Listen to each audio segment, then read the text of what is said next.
నా పేరు రమేష్ అండి. అమరావతి రన్నర్స్ అని ఒక ఫిట్నెస్ ఆర్గనైజేషన్ ఉంది, దానికి ఫౌండర్ని నేను. మేము జనరల్గా ఏంటంటే హెల్త్, ఫిట్నెస్ అండ్ హ్యాపీనెస్ రెండింటిని ప్రమోట్ చేయడానికి ట్రై చేస్తున్నాం లాస్ట్ 10 సంవత్సరాల నుంచి.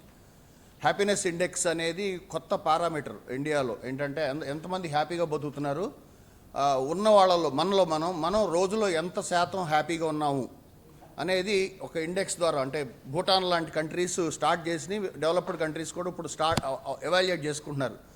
ఎండ్ ఆఫ్ ద డే మనం హ్యాపీగా లేని రోజు వేస్ట్, బతకడం వేస్ట్ కదా, ఏడుస్తా బతకడం ఎందుకండి భూమి మీద అనేది మా ఫిలాసఫీ అనమాట. We work with a simple caption, run miles and spread smiles అనే క్యాప్షన్తో మేము వర్క్ చేస్తున్నాం గత 10 సంవత్సరాల నుంచి. We conduct marathons, we conduct long distance cycling, అవి చేస్తూ ఉంటాను, 100 కిలోమీటర్లు 1000 కిలోమీటర్లు.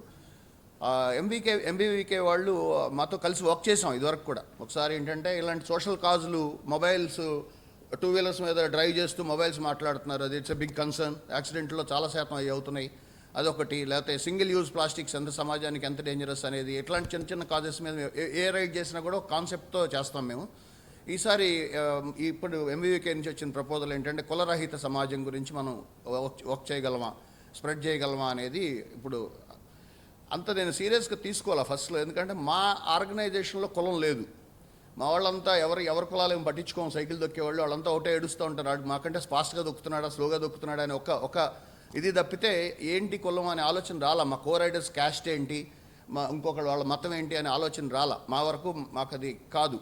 కానీ సొసైటీలో బ్రాడ్గా ఆలోచిస్తే మొత్తం మొత్తం సమస్యలకి, అంటే గ్రేవ్ ప్రాబ్లమ్స్ ఉన్నాయి కదా సొసైటీలో, స్టేట్లో అయినా సరే కంట్రీలో అయినా, ఆ గ్రేవ్ సమస్యలన్నిటికీ కూడా రూట్ కాజ్ వచ్చి క్యాస్ట్ అండ్ రిలీజియన్ అవుతుంది వాళ్ళ దేశాన్ని.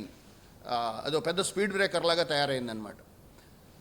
అది వారం నుంచి మురళి గారు ప్రపోజ్ చేసినప్పుడు వారం నుంచి ఆలోచిస్తుంటే అది క్యాస్ట్ ఫీలింగ్ చాలా తక్కువే ఉందండి జనాల్లో. 80% పీపుల్ క్యాస్ట్ ఫీలింగ్ లేదు. వాళ్ళు సర్వైవల్లో ఉన్నారు, వాళ్ళ ఉనికిని వాళ్ళ పట్టుపోసుకోవటంలో స్ట్రగుల్లో ఉన్నారు.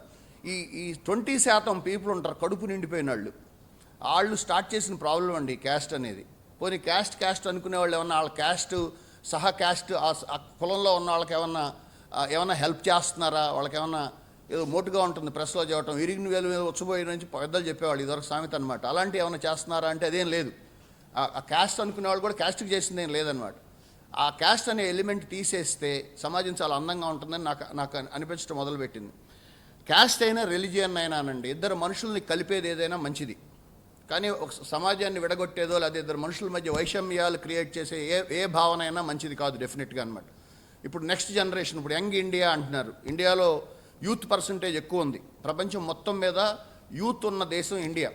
ఆల్మోస్ట్ ఇప్పుడు 37% అనుకుంటున్నారు. దగ్గర 34-35 ఏళ్ళ వాళ్ళు ఇప్పుడు 37%, 35% ఉందంటున్నారు. ఇంకో 5 years 10 years పోతేసరికి 60% ఆ క్యాడర్లో ఉంటారు, యంగ్ వర్కింగ్ క్యాడర్లో ఉంటారు అనమాట.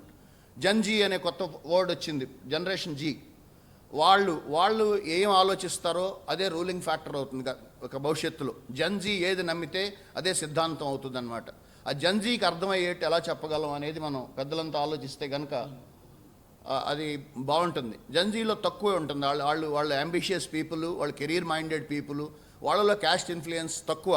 బట్ ఈ పెద్దలు, మనం ఈ రాజకీయ నాయకులు లేకపోతే సొసైటీలో ఉన్న వాళ్ళ స్వార్థ చింతన కోసం ప్రమోట్ చేసే ఈ క్యాస్ట్ ఫీలింగ్ని ప్రమోట్ చేసే పెద్దలంతా ఆలోచించుకోవాలి ఎంత హామ్ జరుగుతోంది అనేది.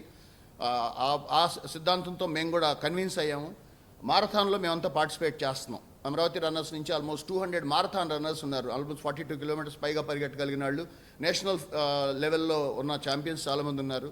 ప్లస్ ఆల్మోస్ట్ 2000 పీపుల్ ఉన్నారు మా ఆర్గనైజేషన్లో. We'll try to mobilise all the people అండి. We try to create awareness for ఈ క్యాస్ట్ రహిత కులరహిత సమాజం గురించి అనే అవగాహన పెంచడానికి మేము ట్రై చేస్తాం. నెక్స్ట్ సండే ఇప్పుడు జరుగుతుంది, సైకిల్ ర్యాలీ జరుగుతుంది.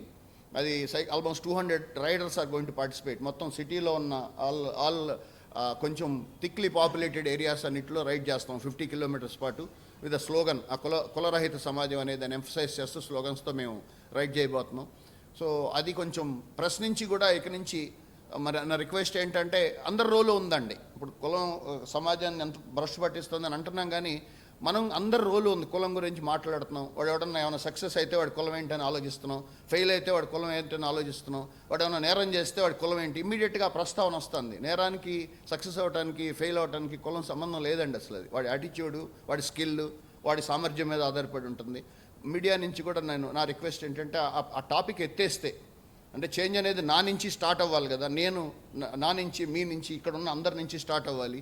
ఆ కుల ప్రస్తావన మానేసి మన పక్కన ఎవరైనా మాట్లాడితే కూడా వాళ్ళని ఆపటం జరిగితే స్లోగా ఒక డాక్టర్ గారు అన్నారు ఇందాక, సమాజం వస్తుందా రాదా అనే డౌట్ అవసరం లేదండి, వస్తుంది డెఫినెట్గా. నెక్స్ట్ జనరేషన్ వెరీ స్మార్ట్ అండి, వాళ్ళు చాలా తెలియగలవాళ్ళు, వాళ్ళకి ఏం ఉపయోగం అదే తీసుకుంటారు. అందంగా వాళ్ళకి పాడు చేయకుండా ఉంటే చాలు, వాళ్ళు they know how to grow, వాళ్ళు బాగా ఆలోచించడం వాళ్ళకి తెలుసు. మనం పాడు చేయకుండా ఉంటే చాలు అనేది నా ఉద్దేశం. అమరావతి రన్నర్స్ నుంచి మేము డెఫినెట్గా ఈ కాన్సెప్ట్, ఈ వాల్యుబుల్ దీనికి మేము సపోర్ట్ చేస్తున్నాం. అందరూ మేము పార్టిసిపేట్ చేస్తున్నాం.